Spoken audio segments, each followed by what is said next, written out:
The final step sounds dramatic, doesn't it? Like you've been climbing this crooked, slippery staircase your whole life, barefoot, bleeding, while everyone else danced past you in polished shoes. And now, here we are. One last step, one last move. But here's the twist. Everyone's watching, pretending they care, whispering advice they wouldn't dare take themselves. You're supposed to feel proud, maybe grateful, but deep down you're not sure if you're walking into glory or off the edge of the roof. Becoming. Now that's a funny word, isn't it? Rolls off the tongue like something soft, something gentle. Like it's just going to happen all by itself. You wake up one day and poof, there you are. Whole, complete, the person you were always meant to be. That's what they sell you, that the journey's over once you take that final step.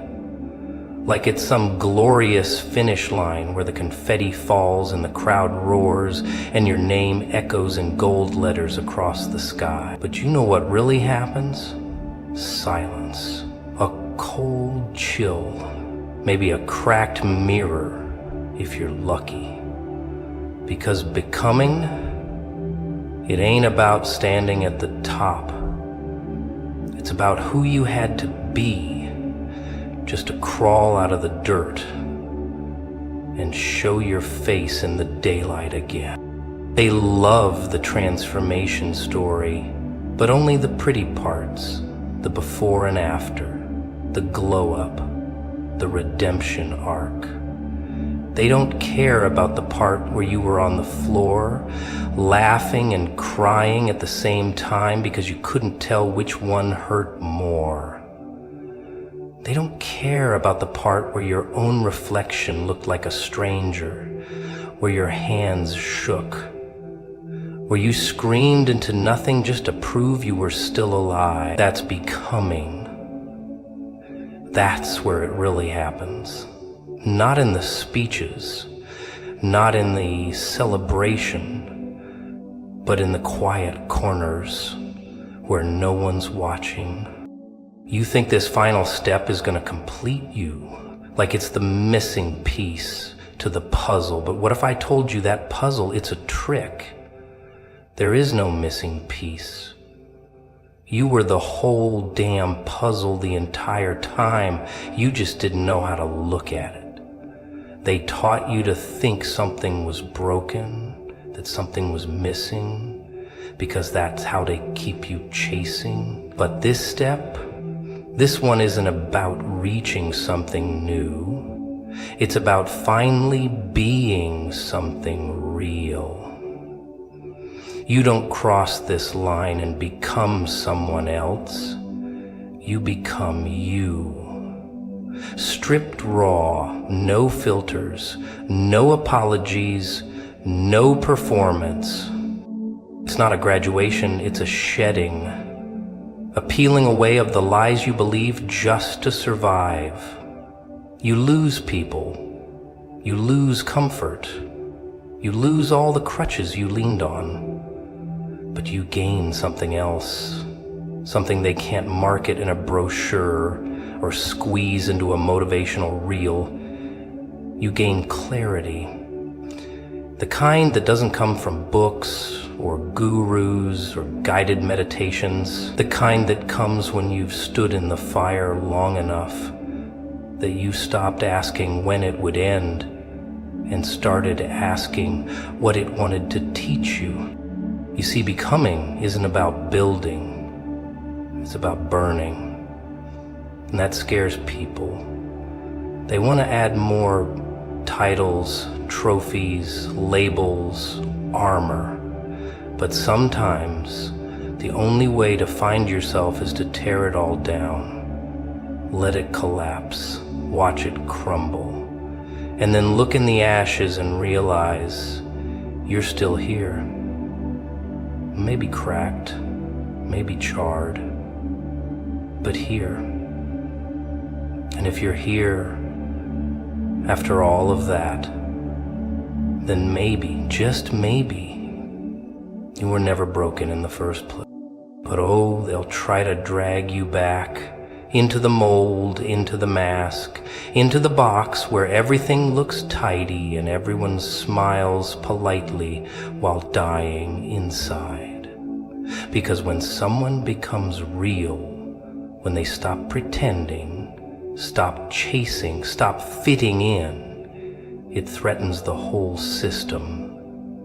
You show them what's possible, and that makes you dangerous. They'll call you reckless, arrogant, cold, because that's easier than admitting you did something they were too scared to do. You changed, not into someone else, into someone true. That's what this step is. A mirror. A threshold, a test, not of strength, but of nerve, of truth. Can you walk forward, not knowing what's next, not knowing who will clap or who will leave, and still do it with your head held high, not because it's glamorous, not because it's profitable, but because it's time. Because the version of you that waited, that doubted, that begged for permission is gone. And what's left isn't perfect, isn't polished, but it's real. So don't look around for applause. Don't wait for the perfect moment. Don't try to make it pretty. This isn't about theatrics. It's about standing in your skin and saying, yeah, this is me now. Not a product, not a puppet, just a person who finally decided they were done shrinking, done second guessing, done waiting to be enough. Because the final step, it isn't forward or up or out. It's in here. Now that's the real puppet master, isn't it? Hides behind so many masks, so many voices, you don't even notice when it's running the whole show. You think you're being careful. You think you're being smart, logical, strategic. That's the favorite disguise, you know, logic. The voice that says, let's think this through. When really, it's just terrified. Terrified of what comes next. Because fear doesn't scream, it whispers. It whispers in suits and smiles and spreadsheets. It makes you feel like you're in control, like you're being reasonable, when really, and just when you're closest to something real, when the edge is right there, glowing, humming, waiting for your foot to move, fear shows up in its finest costume yet. It becomes your best friend, your inner voice, the one that tells you, maybe now's not the right time. Maybe we wait a little longer. Let's be sure. Oh, you know that one. That let's be sure line. It's like a lullaby for the soul. Soft. Comforting. Deadly. Because sure never comes. Not when you're on the edge of change. Not when the air is thick with truth and your old life is rattling behind you like a cage that's lost its lock. Fear doesn't want you to jump. It doesn't even want you to look at what's on the other side. It wants you to pace in circles, wear down the floorboards, drown in the what-ifs, until your courage rots into hesitation. And the more intelligent you are, the easier it works. Oh yes, fear loves the thinkers. loves the planners. It wraps its hands around every scenario, every possibility, and squeezes until you forget what it even felt like to want something just for yourself. You're too busy making sure the plan won't fail, that you won't get laughed at, that you won't be wrong. But let me tell you something. Fear is clever, but it ain't wise. It never cared about your potential. It only cares about your comfort. It's not trying to save your life. It's trying to preserve the version of you that never questioned the rules, the version that obeys, the version that stays small. It tells you the fire is dangerous, but never tells you what you could be if you walked through it. It warns you about the pain, but never whispers about the power waiting on the other side. And that's why people quit right before it counts. That's why they hesitate just before the leap, because fear, dressed as logic, taps them on the shoulder and says, let's be realistic. That word, realistic. It's the graveyard where dreams go to die. Politely, quietly, respectfully. But dreams weren't meant to be realistic. They were meant to burn, to ache, to shake you loose from who you used to be. They're meant to scare you. Because if your dream doesn't terrify you, then it's not big enough to change you. But fear, it knows how to make you forget. It reminds you of every failure, every laugh, every doubt. It plays the highlight reel of your worst moments on a loop and dares you to believe in something better. And because it wears your voice, you believe it. You think you're the one saying, I'm not ready. I'm not enough. But that's not you. That's the echo of every person who settled, whispering through your mind like smoke. And just when your foot is about to move, when the step is right there, bam! Fear turns up the volume. It gives you a list, a checklist, things you should do before you leap. Have you saved enough, planned enough? Are you good enough, ready enough? All questions with no real answers. Because if you wait to be ready, you'll wait forever. The step wasn't made for the ready, it was made. And bravery doesn't wait for fear to leave. It walks with it, smiles at it, and moves anyway. Fear will always be there, always. It's part of the deal.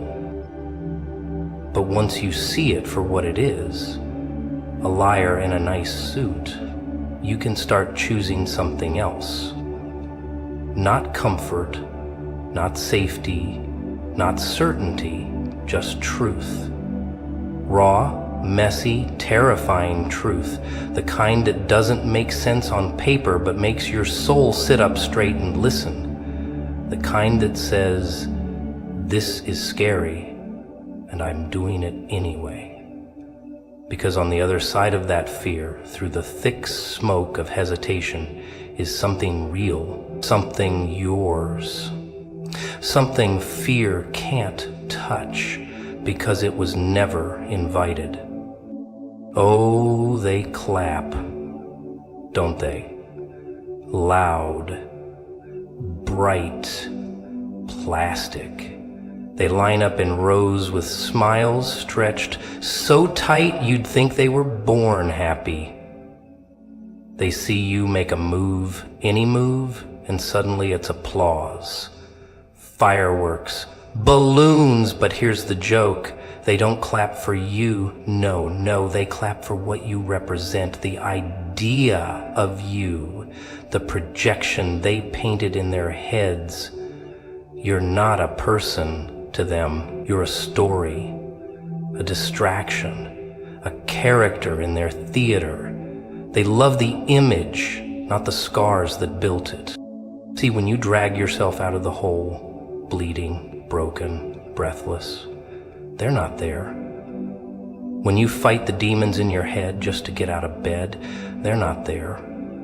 When you push through the noise, the doubt, the unbearable silence that screams louder than 1,000 voices, they're not there. But when you show up, when you look like you've made it, oh, now they care. Now the seats are full. Now the camera's rolling. They want a shot of the success, but never the storm. Because the truth makes them uncomfortable. The struggle, it's too real, too raw. It reminds them of their own reflection, the parts they pretend don't exist. So they skip it, erase it, wrap your journey in ribbons and call it inspirational. But they never ask what it cost you, what it took, what you lost.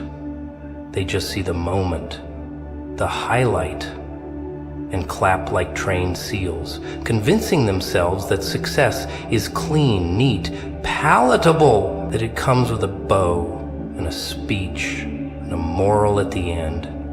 And you start to believe it too, that maybe you owe them something, that maybe your pain is their entertainment, that maybe if you just smile wide enough, they won't see the pieces still falling apart inside. You become the show. You forget that you never did this for them. You forget who suffered, who fought, who bled to get here. Not the audience, not the critics, you. But here's the twisted part. The second you slip, the second you crack, the second you stop performing, silence. The claps fade, the smiles turn. The same people who cheered now tilt their heads and ask, what happened? Because they don't love you. They love the illusion. And illusions don't bleed. Illusions don't feel. So when you start acting human, it breaks their little fantasy.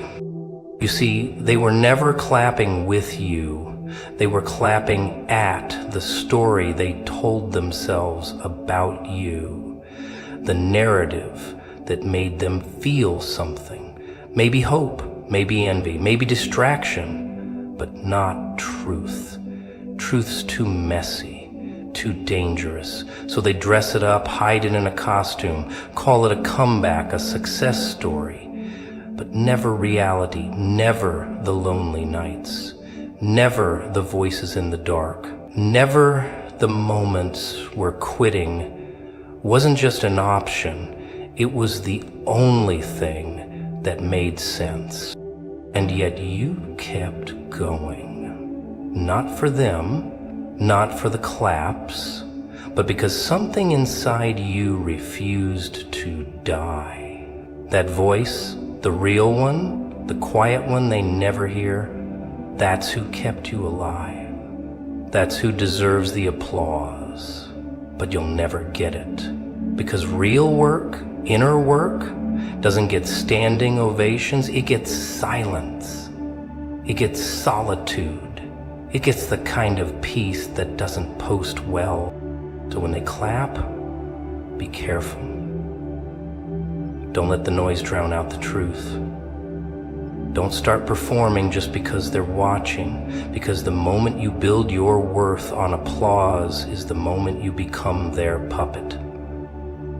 And they'll pull those strings with every compliment, every cheer, every fake smile that says, keep dancing, but you're not here to dance for them. You're here because you survived the parts they couldn't handle. You're here because you built something out of the rubble they never saw.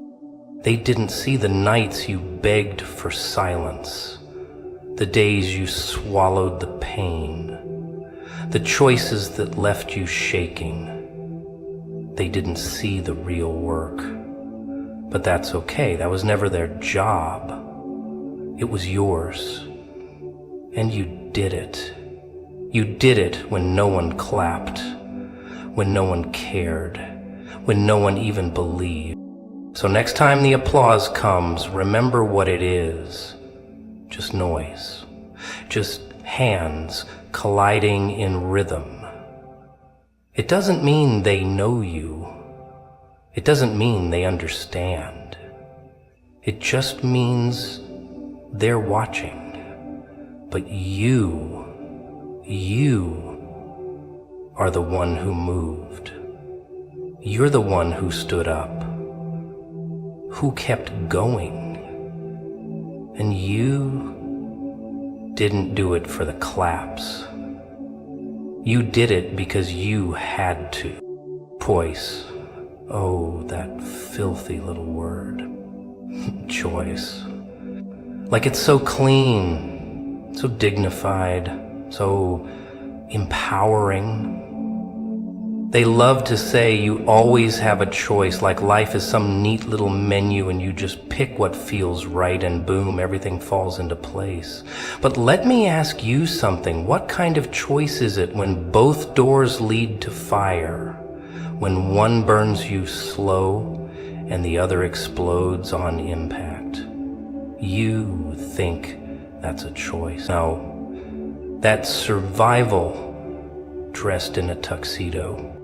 They make it sound heroic, making the right decision, doing the right thing, but no one ever tells you what that actually looks like in the dark when the stakes are your soul and the room is spinning and everything you once believed about yourself is slipping through your fingers.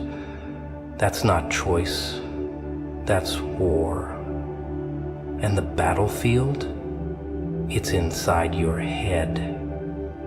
Every second, every breath, a tug of war between who you are and who they told you to be. Oh, and they do tell you, don't they? From the moment you can walk, stand straight, smile nice, be good, follow the path. They program you like a joke with no punchline. And by the time you start questioning it, the chains are already on. Invisible ones, the ones that smile and say, we're just trying to help.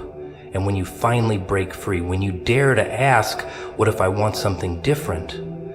They act like you're the problem, like you're the threat. Because you are. You are the one who said no, the one who didn't nod, the one who stopped pretending. They don't want you to choose for yourself.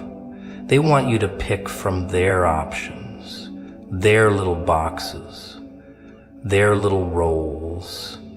And they tell you it's your decision while pointing a gun made of expectations at your head. They don't want you free. They want you obedient, compliant, predictable. But the second you look at those choices and laugh, oh, now they're scared. Because you've seen the trick. You've caught the sleight of hand. The illusion that you were ever really choosing anything at all. But here's the fun part, the delicious, twisted part. The moment you stop caring what they think, really stop, that's when the real choices begin. Not the ones wrapped in logic or approval. The ugly ones, the wild ones, the kind that make your stomach turn and your heart pound and your skin crawl because they don't come with guarantees, because they don't fit the mold. That's where freedom lives, in chaos, in risk, in the places they told you to avoid, But freedom has a price, always. You choose your path and suddenly the lights go out, the crowd leaves, the applause dies, and now it's just you. You and your choice, you and the mirror, you and the echo of everything you gave up just to take a step in the direction you believed in. People say be yourself, like it's a tagline. They don't tell you that being yourself means being alone sometimes, misunderstood, feared, mocked. They don't tell you that sometimes choosing yourself feels like setting your whole life on fire just to stay warm. But still, you do it. Because even if the fire burns, it's yours, your flame, your fuel. You stopped borrowing their light. You stopped begging to be seen. And in that blaze, even if no one understands it, even if they all turn away, you see something that makes the pain worth it. You see you, not the version that played nice, not the version that fit in, the one that stood up, looked the world in the eye and said, I'll take what's mine, whether it loves me or not. And that's the secret no one tells you, that power, real power, it doesn't come from money or fame or likes on a screen. It comes from choosing when it's hardest, from saying yes when fear says no, from saying no when the world demands yes, from trusting the voice inside you, even when it's shaking, especially when it's shaking. Because that voice, it's not polished, it's not perfect, but it's honest. And if you can hear it through the noise, through the pressure, through the beautiful, glittering lies, then you're already freer than most ever will be. Time. Tick-tock, tick-tock. Oh, how they worship it. Wear it on their wrists. Hang it on their walls. Chase it like rats in a maze. Don't waste time, they say. Make the most of it. As if time's some polite little servant, waiting patiently in the corner, handing out opportunities on a silver tray.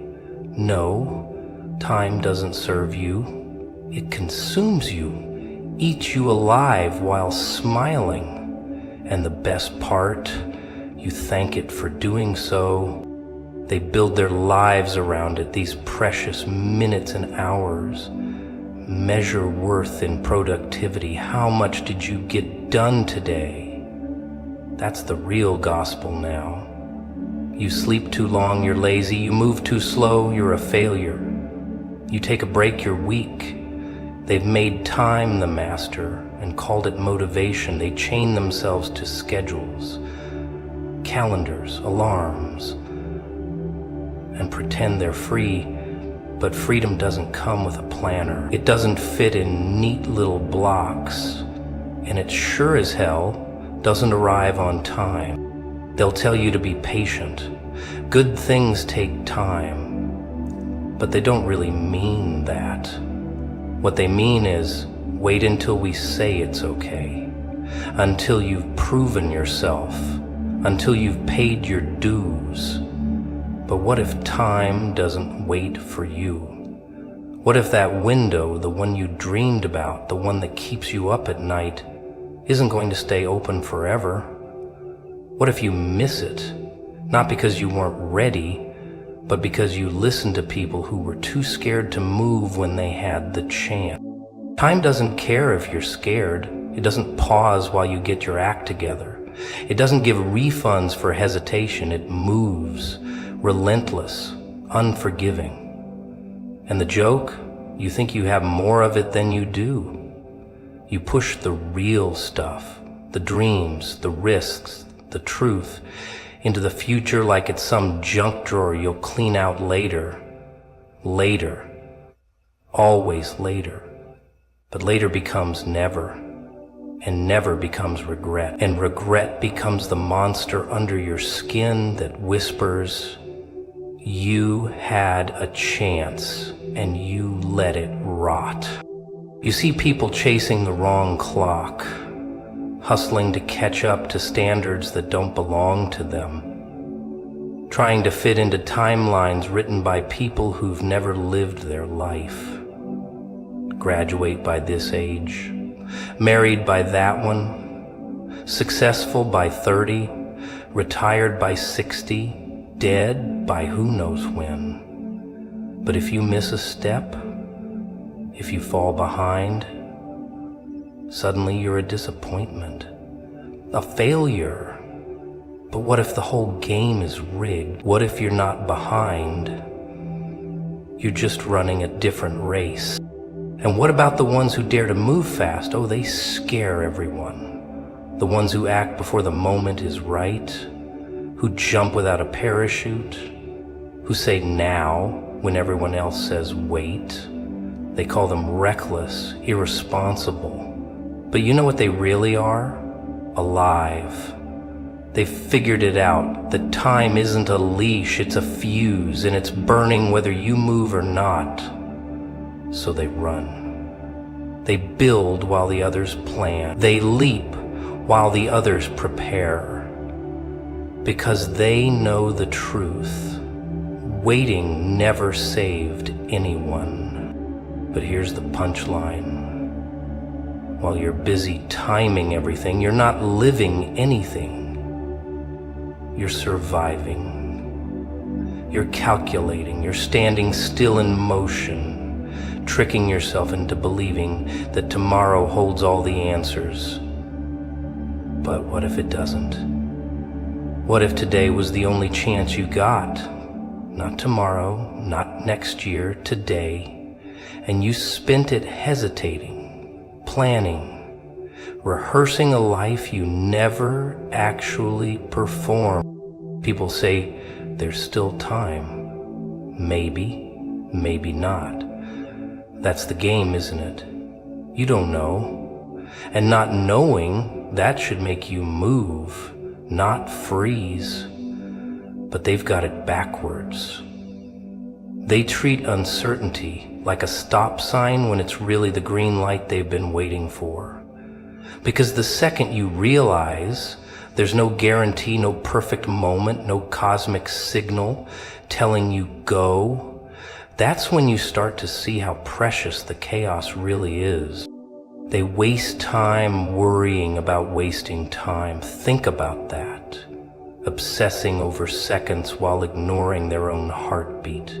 Missing sunsets while scrolling for inspiration. Trading presents for pressure. Always chasing, never catching. Because time isn't just slipping away. It's laughing while it does. Mocking your routine. Mocking your fear. Mocking your obsession with control. So what do you do when time refuses to slow down?